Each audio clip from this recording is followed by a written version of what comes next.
Alright, I was looking forward to this movie for a couple of reasons. One, I really like Millie Bobby Brown. I think she's a great young actress. If you don't think so, then why haven't you watched Stranger Things yet? And two, I really like Sherlock Holmes stuff. If you have not watched the BBC series Sherlock with Benedict Cumberbatch as Sherlock Holmes, you have done yourself a major disservice. Because it is nothing short of absolutely brilliant. So a movie where Eleven from Stranger Things plays the younger sister of Sherlock Holmes, who's also a detective?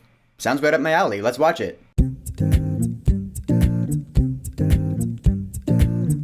Enola Holmes. So Enola Holmes is actually based off a series of books that exists. I don't think they're canon like Sherlock Holmes, Arthur Conan Doyle novels. They're written by someone else, but they're out there. It's set in the time of Sherlock Holmes, which is the late 1800s. And yeah, we got Millie Bobby Brown as Enola Holmes, who is the younger sister of Sherlock and Mycroft Holmes. The premise is her mother, played by Helena Bonham Carter, she doesn't come home one day, so she's presumed missing. And so now Enola has to solve the mystery of why her mother's gone missing. Or at least that's partially the plot. That is to say, that's one of the plots in this movie, which is on Netflix.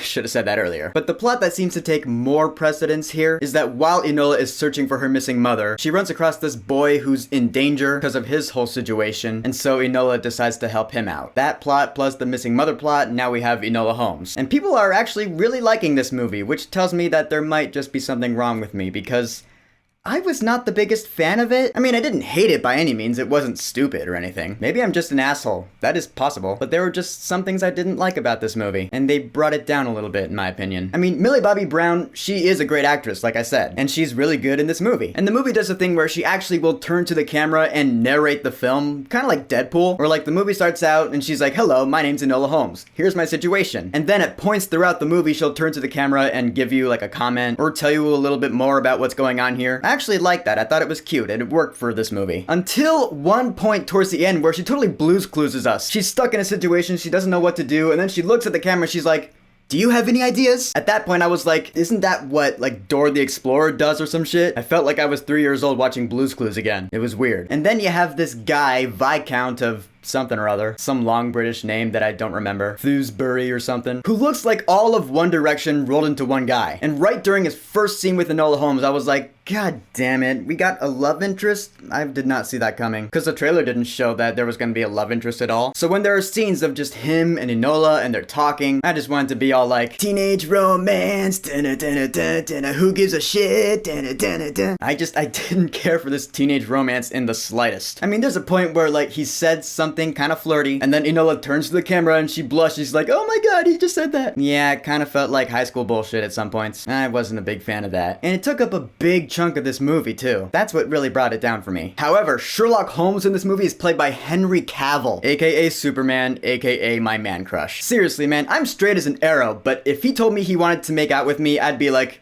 okay. But he plays Sherlock Holmes in this movie, which is pretty good casting. And he does a good job. I mean, this is not the Sherlock I know. I know I'm gonna compare him to Benedict Cumberbatch Sherlock, which is not quite fair. I know that. But I mean, you look at Benedict Cumberbatch Sherlock, he's completely emotionless. He's all about the case. He doesn't care about anything else. Sherlock Holmes in this movie is not quite like that. He's still the smart detective that everyone says he is, but he does have emotions. He cares about his family. He cares about his little sister. And it took me some getting used to, because again, I'm so used to the Benedict Cumberbatch Sherlock being distant and closed off. To watch a Sherlock Holmes that actually has a heart and is opening up to his little sister, I'm like, oh, okay, well, that's not the Sherlock I know, but I guess it's fine. It works in the movie. I'm just telling you that if you're a huge fan of the BBC Sherlock, that it's not that kind of Sherlock that's in this movie. He's a supporting character and he's supportive. Fiona Shaw is also in this movie. She's Aunt Petunia from Harry Potter. Her character kind of stands out even though she's not in the movie that much, comparatively speaking, because she runs this school for young girls to teach them how to be proper women. Because in a time like the 1800s, you know, feminism was not really considered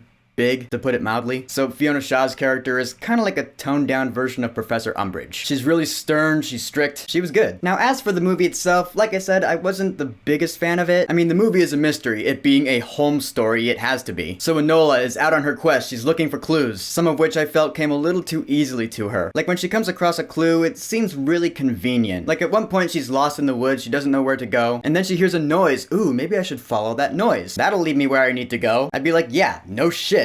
anyone could hear that noise. It doesn't take a detective to hear a noise. And the puzzles seemed a little easy too. I'm sorry, but a clue is not that well hidden if it's just a backwards message. Anyone can look at English letters and see that they are backwards words and put them in the right order, unless perhaps if they're dyslexic. Which there are actually some points where I was like, I do feel bad for anyone watching this movie who is dyslexic, because there are quite a few points where you see letters and they're being swapped around. Yeah, like the text on the screen, letters are being swapped around. I'm not dyslexic, but I just feel bad for anyone who might watch this movie. But one of the biggest problems I had with this film is that it is a bit preachy about feminism. I've said this about a few movies with preachy feminist messages, and I always feel like I have to back it up by saying I'm all for feminism, I'm all for equality, I'm in full support of it. But at points in this movie, it's so preachy, it yells at us, hey, women can fight! And I'm just like, well, why don't you just show us? You don't have to yell at us, just show us that Enola knows how to throw down. Which the movie does, and there are some points where, yeah, Enola is fighting with a bad guy, and she knows martial arts, and that's cool. But you could have just had that. You didn't have to tell us, you know? If you show us and tell us, it comes off as a bit preachy. All you gotta do is show us, then we'll buy it. Ultimately, I walked away from this movie going, I don't feel like it had to be PG-13. It really felt like a PG movie disguised as a PG-13 movie. I mean, there's one point where Enola Holmes says the word shit, and there's another point where it gets kind of violent, but really those are the only PG-13 elements in this movie. For the majority of the film, I was like, this movie is most suited for tween girls who are like 13 through 16. They are gonna love this movie. Although apparently I'm wrong, since I guess everyone loves this movie. But I'm just giving you my take on it. The score was done by Daniel Pemberton, who did the scores for Birds of Prey and Spider-Man Into the Spider-Verse. And this score actually has to be my favorite score by him yet, because it was really good. I heard some good themes in there. The best way I can describe it, I think, because at points I was like, oh, this kind of sounds like Fantastic Beasts. And at other points I was like, this sounds a little like Pirates of the Caribbean. So the best way to describe the score would be like it's a mix of the scores of Fantastic Beasts and Where to Find Them and Pirates of the Caribbean. In a good way. It was pretty cool. So in the end, Enola Holmes,